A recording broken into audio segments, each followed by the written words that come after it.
সকাল বন্ধুরা, আমি মঙ্গলই চলে আসলাম আরও একটা নতুন ভিডিও নিয়ে। তো আজকে হচ্ছে বারে তোমার মঙ্গলবার। তো এই মাত্র সকালবেলা ঘুম থেকে উঠলাম। ওঠার পরে আমার ঘরের সামনে এই ফুল গাছটা দেখে সত্যি আমার মনটা খুব ভালো হয়ে যায়।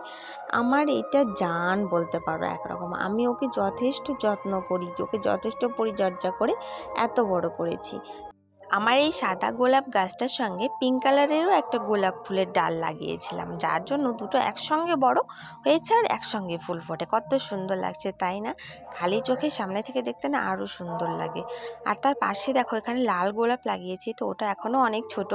এই মাত্র 2 মাস হলো লাগিয়েছি, আর এতটা মানে হয়েছে। তো এর মতো বড় করব আমি ওকেও।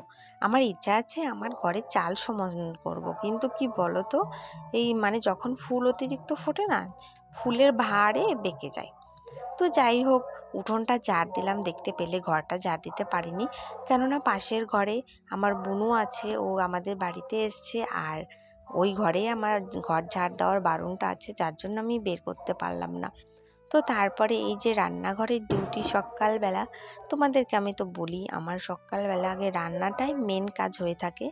তো এই যে রান্নাঘরটা পরিষ্কার করে এখন তাড়াতাড়ি করে রান্না বসাবো, কেননা বড়মশাই 8:30টার মধ্যে বেরোয় যাবে বাড়ি থেকে।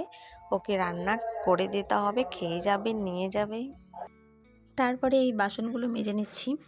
আর বন্ধুরা, জানো তো, আমাদের মতো মধ্যবিত্ত ফ্যামিলিতে না, কি বলবো, এতটা সমস্যা থাকে যেটার না সমাধান আমরা তাড়াতাড়ি করে উঠতে পারি, না শুধরাতে কোনো কিছু করতে পারি। আজকে জানো, আমাদের কিস্তির টাকা অনেকটাই শর্ট পড়ে গেছে। এবার আমাদের মতো দিন এনে দিন খাওয়ার লোকদের যদি কোনো শখ আহ্লাদ না থাকতো, যদি অসুখ বিসুখ না থাকতো, তাহলে আমাদের জীবনটা সুন্দর কাটতো। কিন্তু কি বলতো, আজকাল যা জিনিসের দাম, একা সংসারে খেটে কোনো কিছুই হয় না। এদিকে আমি তো কিছু করতে পারি না, সংসারটা সামলাই, বরমশাই এই মিস্ত্রির কাজ করে, এটাতে করে আর কতই বা ইনকাম। গত বছরের আগের বছর আমাদের এখানে খুব বৃষ্টি হয়েছিল, জানো তো। কয়েকদিন একভাবে বৃষ্টি থাকাতে আমাদের ঘরের মেঝে, বারান্দা দিয়ে পুরো কেঁচোতে মাটি উঠায়ে, ঘুঘরাতে মাটি উঠায়ে মানে অবস্থা খারাপ। তারপর একদিন আমি বরকে জোর করেই বলি যে ঘরের মেঝেটা প্লাস্টার করো, দেওয়ালটা না করতে পারলে না করলে মেঝেটা অন্তত করো। তো আমাকে বলল যে আমি পারবো না গো, আমার সেই ইস্টেট নাই, মানে ও যা কাজ করে আজকে আছে একদিন, আছে একদিন নাই, এরকম আর কি। আর আজকাল যা জিনিসের দাম, সেতে হয়ে ওঠে না। আমিও বুঝি, কিন্তু কি করব বলো, মানে পরিস্থিতিটাই এমন।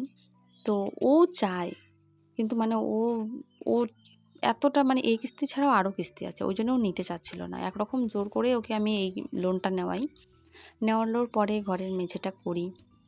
তারপরে আজকে গত 2 বছর হয়ে গেল, 3 বছর চলছে। তো কিস্তিটা চলছেই, ওইটা শোধ হয়ে গেছে। তারপরে আবার টাকা নিয়েছিলাম আরও সমস্যার জন্য, কেননা আমাদের মতো মধ্যবিত্ত জীবনে লোকেদের সমস্যার শেষ নাই। আজকে ব্যাংকে গিয়ে টাকাটা নিয়ে আসছি। আর আমার মার শরীরটা এতটাই খারাপ, আমি বলে বোঝাতে পারবো না তোমাদের। মনের মধ্যে খুব ভয় কাজ করছে যে আমার মা থাকবে তো। কেননা আজকে 6-7 মাস হলো, 6-7 মাস আগে আমার দিদা চলে গেছে এই সেম অসুখে। আমার মার যে অসুখটা হয়েছে, জানো তো, মানে মনের মধ্যে খুবই ভয় কাজ করছে যে 2 টাকা মাকে দিয়ে সাহায্য করব, সেই পরিস্থিতিটা নাই। নিজেকে এতটা অসহায় মনে হচ্ছে, কি বলবো সেটাও বলে বোঝাতে পারছি না তোমাদেরকে। অনেক আশা করে চ্যানেলটা খুলেছি, জানো তো বন্ধুরা। যদি তোমরা একটু সাপোর্টে থাকো না, সত্যি আমি তোমাদের কাছে অনেক কৃতজ্ঞ থাকবো। আমি তোমাদের বলে বোঝাতে পারবো না আমার মনের ফিলিংসটা কেমন বর্তমান। তো যাই হোক, আজকেও মনটা প্রচুর খারাপ। কালকে বৃহস্পতিবার, কালকে আমি ভোট দিতে যাব। ভোট দিয়েই বাইক নিয়ে আমরা দুজন বেরিয়ে পড়বো মার কাছে যাওয়ার জন্য। কেন, মা নার্সিংহোমে ভর্তি আছে, তো ওখানে যাব। টাকা পয়সারও প্রচুর সমস্যা এখন আমার বাবার।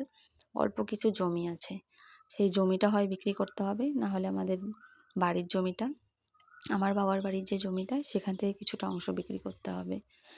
তো এই করে মাকে চিকিৎসা করাতেই হবে। কেননা যদি যদি হঠাৎ করে কেউ কিছু হয়ে যায়, তখন না মনকে বুঝ দেওয়া যায়। কিন্তু আজকে যেহেতু আমরা জানি মার এই সমস্যাটা, টাকার অভাবে যদি আমার মার কিছু হয়ে যায়, মানে এর থেকে, এই আফসোসের হওয়ার থেকে মানে মরে যাওয়া অনেক ভালো, জানো তো। তো বন্ধুরা, তোমাদের কাছে অনুরোধ করছি, প্লিজ জানি না তোমরা শেষ পর্যন্ত ভিডিওটা দেখবে কি না, তোমাদের কাছে অনুরোধ করছি প্লিজ সবাই আমার একটু পাশে থেকো।